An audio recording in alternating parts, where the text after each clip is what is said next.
إن الحمد لله نحمده ونستعينه ونؤمن به ونتوكل عليه ونعوذ بالله من شرور أنفسنا ومن سيئات أعمالنا من يهده الله فلا مضل له ومن يضلل فلا هادي له أشهد أن لا إله إلا الله وحده لا شريك له وأشهد أن محمدا عبده ورسوله أرسله بالهدى ودين الحق ليظهره على الدين كله ولو كره المشركون اللهم صل على محمد وعلى آل محمد كما صليت على إبراهيم وعلى آل إبراهيم إنك حميد مجيد اللهم بارك على محمد وعلى آل محمد كما باركت على إبراهيم وعلى آل إبراهيم إنك حميد مجيد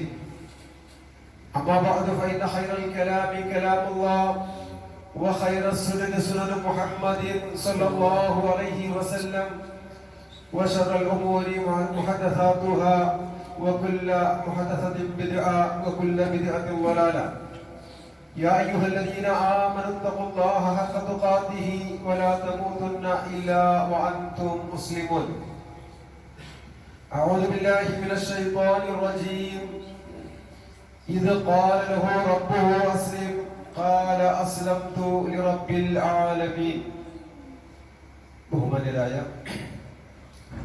സത്യവിശ്വാസികളെ വിശ്വാസിനികളെ അള്ളാഹുവിന്റെ നിയമനിർദ്ദേശങ്ങൾ സൂക്ഷിച്ചു പാലിച്ചു അള്ളാഹുവിന്റെ സ്വർഗത്തിന് അവകാശികളായി ജീവിക്കണമേ എന്ന് ആദ്യമായി ഓർമ്മപ്പെടുത്തുകയാണ്, വസീയത്ത് ചെയ്യുകയാണ്. അള്ളാഹു സുബ്ഹാനഹു വ തആല നമുക്കെല്ലാം അള്ളാഹുവിന്റെ സ്വർഗം നൽകി അനുഗ്രഹിക്കുമാറാവട്ടെ. ദുൽഹജ്ജ് മാസമാണ്. മഹാനായ ഇബ്രാഹിം നബിയുടെ ഓർമ്മകൾ സ്മരിച്ചുകൊണ്ടിരിക്കുന്ന ഒരു മാസം. ഭാര്യ ഹാജറ ബീവിയുടെ ഓർമ്മകൾ പുതുക്കിക്കൊണ്ടിരിക്കുന്ന ഒരു മാസം. മകൻ ഇസ്മായിൽ അലൈഹിസ്സലാത്തു വസ്സലാമിന്റെ ഓർമ്മകൾ പറഞ്ഞുകൊണ്ടിരിക്കുന്ന ഒരു മാസം. എന്തുകൊണ്ടാണ് വർഷാവർഷങ്ങളിൽ ഇത് ആവർത്തിച്ച് സ്മരിക്കുന്നതും ഓർക്കുന്നതും പറയുന്നതും ഒക്കെ എന്ന് ചോദിച്ചാൽ, മുസ്ലിമുകളായ ആളുകൾക്ക് മഹാനായ ഖലീലുല്ലാഹി ഇബ്രാഹിം നബിയുടെ ജീവിതത്തിൽ ഒരുപാട് മാതൃകകളുണ്ട്. പ്രവാചകന്മാരുടെ കൂട്ടത്തില് പ്രമുഖനായ ഒരു പ്രവാചകനാണ് ഇബ്രാഹിം നബി അലൈഹിസ്സലാത്തു വസ്സലാം. മാത്രമല്ല അദ്ദേഹം ഖലീലാണ്, ഇമാമാണ്, ലോക മുസ്ലിമീങ്ങൾക്കൊക്കെ വഴികാട്ടിയാണ്. യഹൂദികളായ ആളുകൾ പറയും ഞങ്ങൾ ഇബ്രാഹിം നബിയുടെ ആളുകളാണ്, ഇബ്രാഹിം നബിയുടെ മില്ലത്തിലാണ്. ക്രൈസ്തവരും പറയും, നസാറാക്കളും പറയും ഞങ്ങളും ഇബ്രാഹിം നബിയുടെ മില്ലത്തിലാണ്. ഓ മുഹമ്മദ് നബിയെ അങ്ങ് പറയണം, ഇബ്രാഹിം നബി ഏകദൈവ വിശ്വാസിയായിരുന്നു, ഒരിക്കലും ബഹുദൈവ വിശ്വാസിയായിരുന്നില്ല. മില്ലത്ത് അബീക്കും ഇബ്രാഹിമ ഹനീഫൻ മുസ്ലിമൻ വമാ കാന മിനൽ മുശ്രിക്കീൻ. അദ്ദേഹം തൗഹീദിനു വേണ്ടി ജീവിച്ച ഒരു പ്രവാചകനായിരുന്നു എന്ന് മാത്രമല്ല, തൗഹീദിനു വേണ്ടി ഒരുപാട് ത്യാഗങ്ങൾ സഹിച്ച ഒരു പ്രവാചകനായിരുന്നു. വിശുദ്ധ ഖുർആൻ പറഞ്ഞു, ഇത് ഖാല ലഹു റബ്ബുഹു അസ്ലിം. റബ്ബ് അല്ലാഹു അദ്ദേഹത്തോട് നീ സമർപ്പിക്കണം, കീഴടങ്ങണം, അനുസരിക്കണം എന്ന് പറഞ്ഞപ്പോൾ അദ്ദേഹം പറഞ്ഞു അസ്ലംതു ലിറബ്ബിൽ ആലമീൻ. ലോകരക്ഷിതാവിനു വേണ്ടി ഞാൻ സമർപ്പിച്ചിരിക്കുന്നു, കീഴടങ്ങിയിരിക്കുന്നു, ആ റബ്ബിനെ ഞാൻ അനുസരിച്ചിരിക്കുന്നു എന്ന് പ്രഖ്യാപിച്ചിരിക്കുന്ന ഇബ്രാഹിം നബി അലൈഹിസ്സലാത്തു വസ്സലാം. അല്ലാഹു അദ്ദേഹത്തെ ഏറെ ഇഷ്ടപ്പെട്ടു. അദ്ദേഹത്തിന്റെ ജീവിതത്തിൽ ഒരുപാട് പരീക്ഷണങ്ങൾ വന്നു. ഏറ്റവും വലിയ പരീക്ഷണം, അദ്ദേഹം തൗഹീദ് പ്രബോധനം ചെയ്യാൻ വേണ്ടി അല്ലാഹു സുബ്ഹാനഹു വ തആല നിർദ്ദേശിച്ചു. അദ്ദേഹത്തിന്റെ പിതാവ് പോലും ബിംബത്തെ ഉണ്ടാക്കി, വിഗ്രഹത്തെ ഉണ്ടാക്കി അതിനാരാധിക്കുന്ന, പൂജിക്കുന്ന കടുത്ത മുശ്രിക്കായിരുന്നു. ആ നാട്ടിലെ മുഴുവൻ ആളുകളും അവരോടാണ്, ആ മുശ്രിക്കുകളോടാണ് മഹാനായ ഖലീലുല്ലാഹി ഇബ്രാഹിം നബി അലൈഹിസ്സലാത്തു വസ്സലാം നിങ്ങൾ ഈ ശിർക്ക് ഒഴിവാക്കി തൗഹീദിലേക്ക് വരണമെന്ന് പറയുന്നത്. നോക്കൂ, നിങ്ങൾ സ്വന്തം വീട്ടുകാരോടും നാട്ടുകാരോടും തൗഹീദ് പറയുക എന്നുള്ള ഏറ്റവും പ്രഥമമായ ഏറ്റവും പ്രാധാന്യമുള്ള ദഅവത്ത് അത് പ്രബോധനം ചെയ്യാൻ വേണ്ടി ഖലീലുല്ലാഹി ഇബ്രാഹിം നബി അലൈഹിസ്സലാത്തു വസ്സലാം തിരഞ്ഞെടുത്തിരിക്കുന്നത് തന്റെ പിതാവിനെ തന്നെയാണ്. വളരെ സൗമ്യമായ ഭാഷയിൽ മഹാനായ ഇബ്രാഹിം നബി തന്റെ പിതാവിനെ വിളിച്ചുകൊണ്ട് പറയുന്നത് ഇത് ഖാലലി അബീ. വിശുദ്ധ ഖുർആൻ എങ്ങനെയാണ് പരിചയപ്പെടുന്നത്? തന്റെ സ്വന്തം പിതാവിനോട് അദ്ദേഹം പറഞ്ഞ സന്ദർഭം ഓർക്കുക. യാ അബതി, ഓ പിതാവേ, ലിമ തഅബുദു മാ ലാ യസ്മഉ വലാ യുബ്സിറു വലാ യുഗ്നി അൻക ശൈആ. താങ്കൾക്ക് ഒരു ഉപകാരമോ ഉപദ്രവമോ ചെയ്യാൻ സാധിക്കാത്ത ഈ ബിംബങ്ങളെ എന്തിനാണ് അങ്ങ് ആരാധിക്കുന്നത്? സ്വന്തം പിതാവിനോട് സ്നേഹത്തോട് ആദരവോടെ ബഹുമാനത്തോടെ യാ അബതി, ഓ പിതാവേ എന്ന് വിളിച്ചുകൊണ്ട് ഇബ്രാഹിം നബി ചോദിക്കുന്ന ചോദ്യം ഇത് കാണുകയില്ല, കേൾക്കുകയില്ല, ഒരു ഉപകാരം ചെയ്യാൻ സാധിക്കുകയുമില്ല. ഈ വിഗ്രഹത്തെയും ബിംബത്തെയുമാണോ നിങ്ങൾ വിളിച്ചു പ്രാർത്ഥിക്കുന്നതും ആരാധിക്കുന്നതും പൂജിക്കുന്നതും ഒക്കെ? അദ്ദേഹം വീണ്ടും പറയുന്നു, യാ അബതി, ഓ പിതാവേ, ലാ തഅബുദി ശൈത്താൻ. അങ്ങ് ശൈത്താൻ ആരാധിക്കരുത് കേട്ടോ, പിശാചിന്റെ കാൽപാദങ്ങൾ പിന്തുടരുത് കേട്ടോ. ഇന്ന ശൈത്താന കാന ലിർറഹ്മാനി അസിയ. തീർച്ചയായും പിശാചി റബ്ബിനോട് അനുസരണക്കേട് കാണിച്ചവനാണ്. ഈ അല്ലാഹുവല്ലാതെ ആരാധിക്കപ്പെടുന്ന ഏത് ആരാധ്യ വസ്തുക്കളുണ്ടോ അവയെല്ലാം തന്നെ ശൈത്താന്റെ മാർഗമാണ്, പൈശാചികമാണ്. അതുകൊണ്ട് പിശാചിന്റെ മാർഗം അങ്ങ് ഒരിക്കലും പിന്തുടരുതേ പിതാവേ എന്ന് സൗമ്യമായ ഭാഷയിൽ മഹാനായ ഖലീലുല്ലാഹി ഇബ്രാഹിം നബി അലൈഹിസ്സലാത്തു വസ്സലാം തന്റെ പിതാവിനോട് ഉപദേശിച്ചു. അദ്ദേഹം കൊണ്ട് പറയുന്നു, അഫതഅബുദൂന മിൻ ദൂനില്ലാഹ്. നിങ്ങൾക്ക് എല്ലാ സൗകര്യങ്ങളും നൽകുന്ന, എല്ലാ അനുഗ്രഹങ്ങളും നൽകുന്ന, നിങ്ങളെ സൃഷ്ടിക്കുകയും പരിപാലിക്കുകയും നിയന്ത്രിക്കുകയും ഒക്കെ ചെയ്യുന്ന ആ റബ്ബിനെ കൂടാതെ നിങ്ങൾ ആരാധിക്കുകയാണോ? ഒരു ഗുണമോ ദോഷമോ ചെയ്യാൻ സാധിക്കാത്ത ഇവയെയാണോ നിങ്ങൾ ആരാധിക്കുന്നത് എന്നിങ്ങനെ സ്വന്തം പിതാവിന്റെ ബുദ്ധിയെ തട്ടിയോർത്തിക്കൊണ്ട് മഹാനായ ഖലീലുല്ലാഹി ഇബ്രാഹിം നബി അലൈഹിസ്സലാത്തു വസ്സലാം ഉപദേശിക്കുകയാണ്. ആ സമയത്ത് അദ്ദേഹം പറഞ്ഞ മറുപടിയുണ്ട്, ആ സമൂഹം പറഞ്ഞ മറുപടിയുണ്ട്. ഇത് ഇന്നോ ഇന്നലെയോ തുടങ്ങിയ ഏർപ്പാടല്ല. കാരണവന്മാർ മുഖേന കണ്ടുവരുന്ന പാരമ്പര്യമുള്ള പൂർവികരായ ആളുകള് മുഴുവനും ആരാധിച്ച ആരാധനയാണിത്. ഇങ്ങനെ വിഗ്രഹത്തെയും ബിംബത്തെയും ഒക്കെ പൂജിക്കുകയും ആരാധിക്കുകയും അവർക്ക് ഇബാദത്ത് എടുക്കുകയും അവരോട് സങ്കടങ്ങൾ പറയുകയും അവരോട് വിളിച്ച് പ്രാർത്ഥിക്കുകയും ഒക്കെ ചെയ്യുന്ന ഈ സമ്പ്രദായം ഇത് പൂർവികന്മാരായ മുൻഗാമികളിൽ നിങ്ങൾ പഠിച്ചതാണ്, പൂർവികരായ പിതാക്കളിൽ നിങ്ങൾ കണ്ടതാണ് എന്ന മറുപടിയാണ് അവർക്ക് പറയാനുണ്ടായിരുന്നത്. മാത്രമല്ല, ആ ബഹുജന വിശ്വാസത്തെ എതിർക്കുന്ന ആ മുശ്രിക്കുകളെ എതിർത്ത ഖലീലുല്ലാഹി ഇബ്രാഹിം നബിക്ക് താക്കീത് കൊടുക്കുകയാണ്. ലഇല്ലം യൻതഹി ലഅർജുമന്നക വഹ്ജുർനി മലിയ. ഓ ഇബ്രാഹിം, പാരമ്പര്യമായി ചെയ്തു പോരുന്ന ഈ കർമ്മങ്ങളെയൊക്കെ നീ എതിർക്കുകയാണെങ്കിൽ നിന്നെ ഞാൻ എറിഞ്ഞാട്ടുക തന്നെ ചെയ്യും, ആട്ടി ഓടിക്കുക തന്നെ ചെയ്യും. ഈ വീട്ടിൽ നിനക്ക് സ്ഥാനമില്ല, ഈ നാട്ടിൽ നിനക്ക് സ്ഥാനമില്ല. അതുകൊണ്ട് ഈ ബഹുദൈവ വിശ്വാസത്തെ നീ ഒരിക്കലും എതിർക്കാൻ മെനക്കെടണ്ട. പക്ഷെ ഇബ്രാഹിം നബി അല്ലാഹുവിന്റെ നിർദ്ദേശമാണ്, അത് പാലിക്കൽ നിർബന്ധമാണ്. നാട്ടുകാരെതിരായാലും വീട്ടുകാരെതിരായാലും ഇബ്രാഹിം നബി അലൈഹിസ്സലാത്തു വസ്സലാം ആ തൗഹീദ് അല്ലാഹുവിലേക്ക് ലക്ഷണം തുറന്നുകൊണ്ടായിരുന്നു. ഉലകത്തിന്റെ പ്രഖ്യാപനം വന്നു, ഹർരിഖൂ വൻസുറൂ ആലിഹതക്കും. ആ ഇബ്രാഹിമിനെ പിടിച്ച് കരിച്ചു കളയൂ, അവനെ തീയിലിടൂ, അവനെ ചുട്ടുകരിക്കൂ. വൻസുറൂ ആലിഹതക്കും, നിങ്ങളുടെ ദേവീ ദേവന്മാരെ ആരാധ്യ വസ്തുക്കളെ നിങ്ങൾ രക്ഷിക്കൂ എന്നാണ് പറയുന്നത്. അപ്പോ തൗഹീദ് പറഞ്ഞ മുഴുവൻ ആളുകൾക്കും ഉണ്ടാകുന്ന ഒരു അനുഭവം, അഥവാ അള്ളാഹുവിലേക്ക് വിളിക്കപ്പെടുന്ന, തൗഹീദിലേക്ക് വിളിക്കപ്പെടുന്ന മുഴുവൻ ആളുകൾക്കും ഇത്തരം അനുഭവമാണ് ഉണ്ടാവുക എന്നുള്ളത് മനസ്സിലാക്കണം. അതൊരിക്കലും ആളുകള് മുശ്രിക്കുകളായ ആളുകള് ഉൾക്കൊള്ളാൻ അവർക്ക് പ്രയാസമാണ്. ഏകനായ റബ്ബിനെ മാത്രം ആരാധിക്കുക എന്ന് പറഞ്ഞാൽ അവിടെ മുഖം ചൊളിയും, അവിടെ നെറ്റി ചൊളിയും, അത് അവർക്ക് അത്ര ഇഷ്ടമുള്ള കാര്യമല്ല. മറിച്ച് എല്ലാ ദേവീദേവന്മാരെയും ആരാധിക്കുകയും പൂജിക്കുകയും ചെയ്തുകൊണ്ട് ഒരു മുശ്രിക്കായി ജീവിക്കാൻ അതാണ് അവർക്ക് സന്തോഷം. ഒരു രാജ്യമെതിരായിട്ട്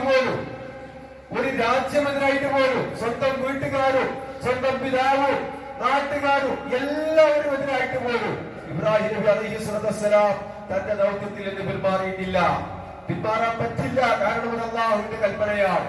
സുഹൃത്തുക്കളെ, ആളിക്കത്തുന്ന തീക്കുണ്ടാരം മുന്നിൽ കണ്ടിട്ട് പോലും ഈ തൗഹീദി പ്രബോധനത്തിൽ നിന്ന് ഒരു ഇഞ്ച് പോലും ഇബ്രാഹിം നബി വ്യതിചലിച്ചിട്ടില്ല. ഈ തൗഹീദി ആദർശത്തെ ഊതിക്കെടുത്താൻ ഈ തീക്കുണ്ടാരങ്ങൾക്കൊന്നും സാധിച്ചിട്ടില്ല എന്നുള്ളത് വളരെ വ്യക്തമായി നമ്മൾ മനസ്സിലാക്കേണ്ട ഒരു കാര്യമാണ്. പല പ്രശ്നങ്ങളുണ്ടാകും, പല പ്രയാസങ്ങളുണ്ടാകും. ഇനി തൗഹീദ് പറയണ്ട, ഇനി തൗഹീദ് ഉൾക്കൊള്ളേണ്ട, സ്വീകരിക്കേണ്ട, അത് മറച്ചു വെക്കാം എന്തൊക്കെ വിചാരിക്കാൻ ഒരിക്കലും പ്രവാചകൻ തയ്യാറായിട്ടില്ല. മറിച്ച് ആ സന്ദേശം സധൈര്യം അവരുടെ മുമ്പിൽ പറഞ്ഞു.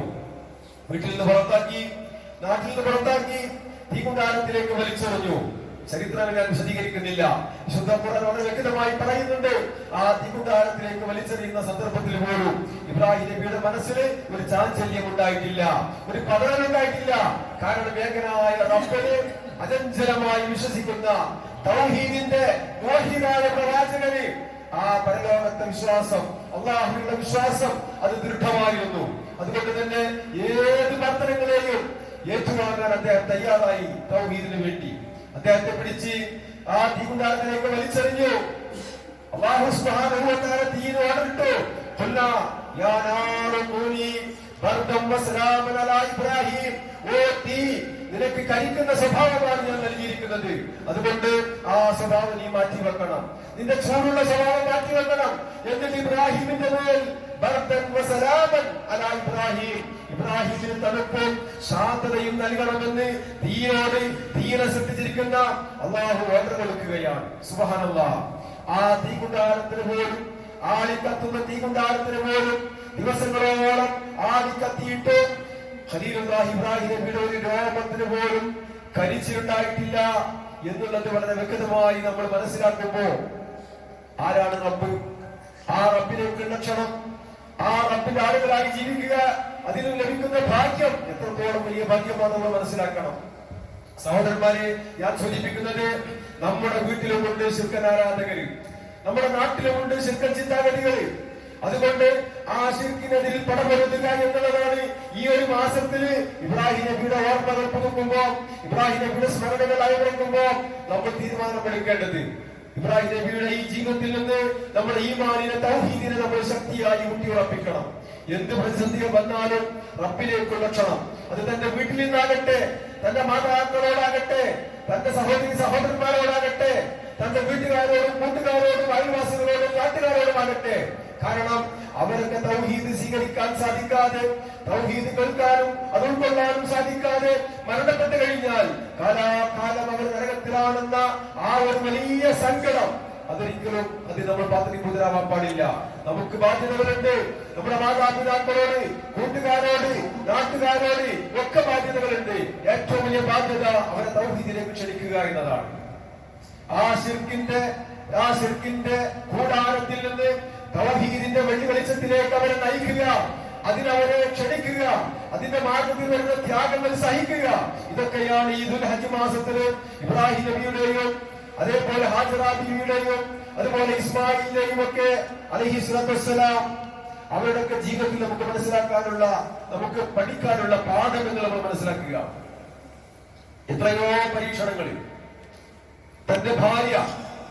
തന്റെ ഭാര്യയെയും കൈക്കുഞ്ഞിനെയും മണലാരണ്യത്തിൽ തടിച്ചാക്കി യാത്ര പുറപ്പെടാൻ വേണ്ടി അല്ലാഹു കൽപ്പിച്ചു. ആരോട്? അല്ലാഹുവിന്റെ പ്രവാചകൻ ഖലീലുല്ലാഹി ഇബ്രാഹിം നബിയോട്. ഇബ്രാഹിം നബിക്ക് മനസ്സിലായി അത് അല്ലാഹുവിന്റെ കൽപ്പനയാണ്. എനിക്ക് എന്റെ ഭാര്യയല്ല വലുത്, എന്റെ മകനല്ല വലുത്, എന്റെ ആഗ്രഹമോ താല്പര്യമോ അല്ല വലുത്, മറിച്ച് ഏകനായ റബ്ബിന്റെ കൽപ്പനയാണ്. അതുകൊണ്ട് അദ്ദേഹം തന്റെ ഭാര്യയെയും കൈക്കുഞ്ഞിനെയും തടിച്ചാക്കി അദ്ദേഹം യാത്ര പുറപ്പെടുകയാണ്. അദ്ദേഹത്തിന്റെ കണ്ണിൽ കണ്ണുനീരുണ്ട്, മനസ്സ് വെമ്പുന്നുണ്ട്. എങ്ങോട്ടാണ് പോകുന്നതെന്ന് ചോദിച്ചിട്ട് ഹാജർ ചോദിച്ചു, അങ്ങ് എങ്ങോട്ടാണ് പോകുന്നത്? പറയാൻ സാധിക്കുന്നില്ല. വീണ്ടും ചോദിച്ചു. മഹാനായ ഇബ്രാഹിം നബിക്ക് സങ്കടം കൊണ്ട് പറയാൻ സാധിക്കുന്നില്ല. അങ്ങനെയല്ലേ? അടുത്തൊന്നും താമസക്കാരില്ല, ആളുകളില്ല, ഭക്ഷണമില്ല, വെള്ളമില്ല, ഒന്നുമില്ലാത്ത വളരാരണ്യത്തിൽ സ്വന്തം കൈക്കുഞ്ഞിനെയും തന്റെ പ്രിയതമേയും വിട്ടേച്ചുകൊണ്ട് നടന്നു നീങ്ങുമ്പോൾ ഹാജറ ബീവി ചോദിക്കുന്നു, അള്ളാഹു പറഞ്ഞിട്ടാണോ, അള്ളാന്റെ കൽപ്പന പ്രകാരമാണോ അങ്ങ് പോകുന്നത്? അദ്ദേഹം പറയുന്നത് അതെ, അള്ളാന്റെ കൽപ്പന പ്രകാരമാണ്. സുബ്ഹാനല്ലാഹ്. ഭാര്യ ഹാജറ ബീവി പറയുന്നു, എങ്കിൽ അങ്ങ് പോയിക്കൊള്ളൂ, ഞങ്ങൾക്ക് അല്ലാഹ് മതി, ഹസ്ബുനല്ലാഹ്, ഞങ്ങൾക്ക് അല്ലാഹ് മതി, അള്ളാന്റെ കൽപ്പന പ്രകാരമാണെങ്കിൽ അങ്ങ് പോയിക്കൊള്ളൂ. അതാണ് ഈമാൻ, അതാണ് ഈമാൻ, അതാണ് തഖ്വ. നോക്കൂ നിങ്ങൾ, ചരിത്രങ്ങൾ നമുക്കറിയാവുന്ന വസ്തുതയാണ്. വീണ്ടും പരീക്ഷണങ്ങൾ വരുന്നു. ആ കുഞ്ഞിനെ അദ്ദേഹം ഏറെ ഇഷ്ടപ്പെട്ട് അദ്ദേഹത്തിന്റെ ജീവിതത്തിന്റെ അവസാനത്തിന് അദ്ദേഹത്തിന് ലഭിച്ചിരിക്കുന്ന കൈക്കുഞ്ഞ് അത് വളർന്നു വലുതായി അവസാനം പക്വതയും പാകതയുമായി അവസാനം അല്ലാഹുവിന്റെ പരീക്ഷണം വീണ്ടും വരികയാണ്. ആ കുട്ടിയെ ബലി കൊടുക്കണമെന്നുള്ളത് തന്റെ മകനോട് പറഞ്ഞു, ഭാര്യയോട് പറഞ്ഞു. അവസാനം ഇബ്രാഹിം നബിയും മകനും ഒക്കെ തയ്യാറായി. ആ സമയത്ത് കുട്ടി പറയുന്നൊരു വാക്കുണ്ട്, ഓ പിതാവേ, അങ്ങ് എന്നെ ബലി കൊടുക്കുന്ന സമയത്ത് നിങ്ങൾ താങ്കളുടെ വസ്ത്രം അഴിച്ചു വെക്കണം. കാരണം താങ്കളുടെ വസ്ത്രത്തിലേക്ക് എന്റെ രക്തം തെറിച്ചു കഴിഞ്ഞാൽ അതെന്റെ ഉമ്മ കാണാനിടയായി കഴിഞ്ഞാൽ അവർക്ക് വിഷമമാകും, പ്രയാസമാകും. അതുകൊണ്ട് അങ്ങ് വസ്ത്രം അഴിച്ചു വെക്കണം പിതാവേ. മാത്രമല്ല, എനിക്ക് എന്റെ മരണം എളുപ്പമാകാൻ വേണ്ടി അങ്ങ് കത്തി മൂർച്ച കൂട്ടണം പിതാവേ. ഈമാനുള്ള മകൻ, ഈമാനുള്ള പിതാവിനോട് നൽകുന്ന ഉപദേശമാണ്. തഫ്സീർ ഖുർത്തുബിയിലും തഫ്സീർ തബവീയിലുമൊക്കെ വളരെ കൃത്യമായി കാര്യം വിശദീകരിക്കുന്നുണ്ട്. മഹാനായ ഇസ്മായിൽ അലൈഹിസ്സലാത്തു വസ്സലാം തന്റെ പിതാവിനോട് പറയുന്നു, യാ അബതി ഇസ്തുദ്രിബാതി ഹത്താ ലാ അദ്രിബ്, താങ്കൾ എന്റെ കൈകാലുകൾ മുറുക്കി കെട്ടണം. പിതാവെ, അറക്കാൻ കിടക്കുന്ന സമയത്ത് എന്റെ കൈകാലുകൾ അങ്ങ് വലിഞ്ഞു മുറുക്കി കെട്ടണം. കാരണം എന്താ, ഞാൻ കുതിരി ഓടാൻ സാധ്യതയുണ്ട്.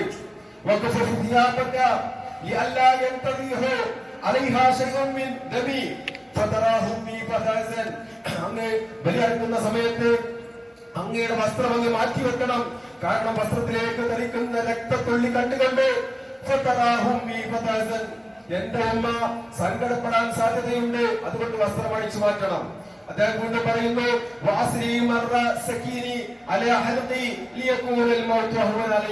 അങ്ങ് കത്തി ശരിക്കും മൂർച്ച കൂട്ടണം പിതാവേ, എനിക്ക് ആ മരണം എളുപ്പമാവാൻ വേണ്ടിയാണ് അങ്ങ് കത്തിയുടെ മൂർച്ച കൂട്ടാൻ വേണ്ടി ഞാൻ ആവശ്യപ്പെടുന്നത്. വീണ്ടും പറയുന്നു,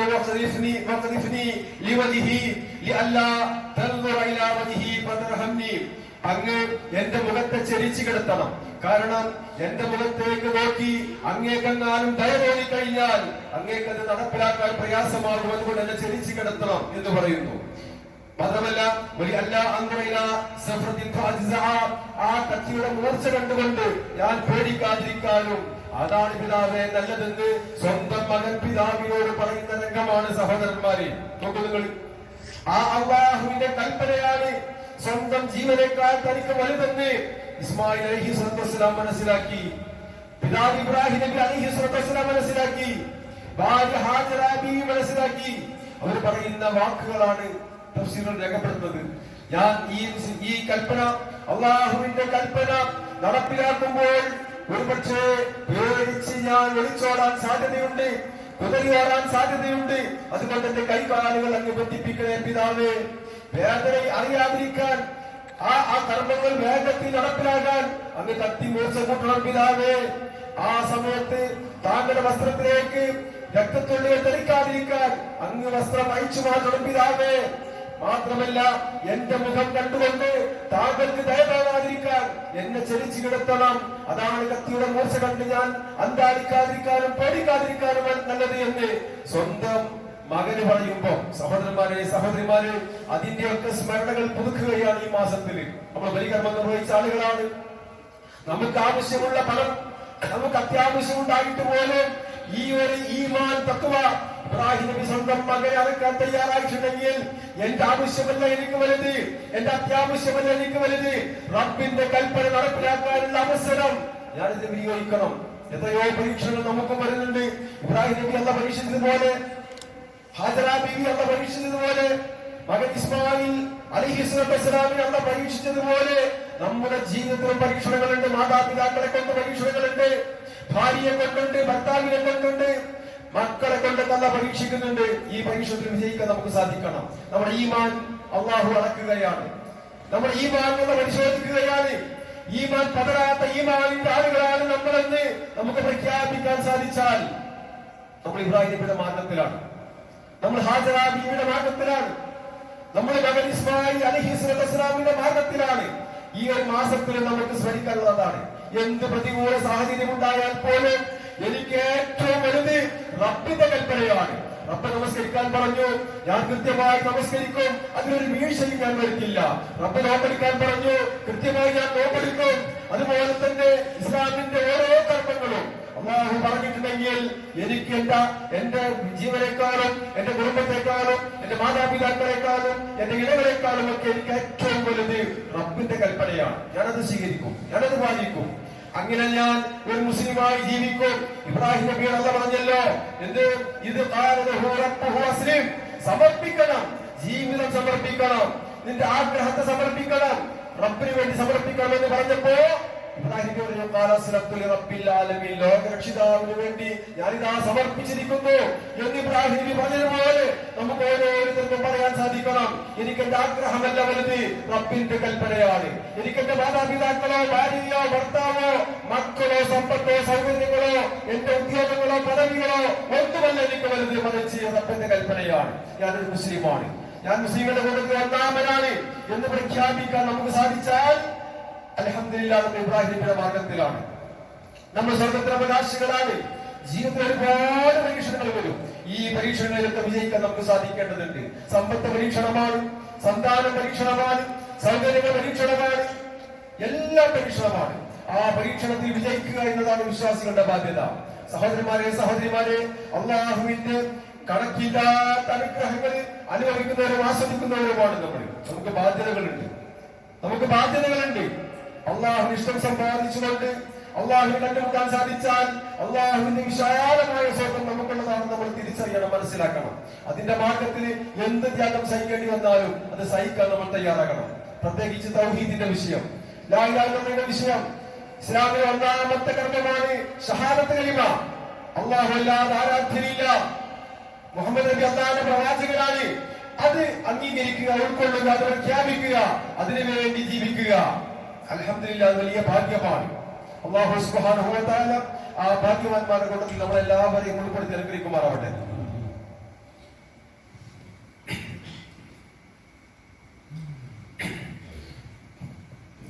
അൽഹംദുലില്ലാഹ് വസ്സലാത്തു വസ്സലാമു അലാ റസൂലില്ലാഹ് വഅലാ ആലിഹി വസഹ്ബിഹി അജ്മഈൻ. അമ്മാ ബഅദ്, ഇത്തഖുല്ലാഹ ഇബാദല്ലാഹ്. സഹോദരന്മാരെ, സഹോദരിമാരെ, ഖുർആനും സുന്നത്തും അറിഞ്ഞും അനുസരിച്ചും ജീവിക്കണം എന്നൊരിക്കൽ കൂടി ഓർമ്മപ്പെടുത്തുകയാണ്. അല്ലാഹു സുബ്ഹാനഹു വ തആല അവന്റെ ഇഷ്ടപ്പെട്ട ആളുകളുടെ കൂട്ടത്തിൽ നമ്മളെല്ലാവരെയും ഉൾപ്പെടുത്തി അനുഗ്രഹിക്കുമാറാവട്ടെ. അൽഹംദുലില്ലാഹ്, ഇന്നലെയും ഇന്നുമായിട്ട് ഈ ആഴ്ച 2 ജുമയാണ് നമുക്ക് ലഭിച്ചിരിക്കുന്നത്. അത് വലിയ സന്തോഷമുള്ള കാര്യമാണ്. ഈമാനുള്ള ആളുകൾക്ക് പ്രതിഫലം കരസ്ഥമാക്കാൻ പറ്റിയ ഒരു വലിയ അവസരമാണ്.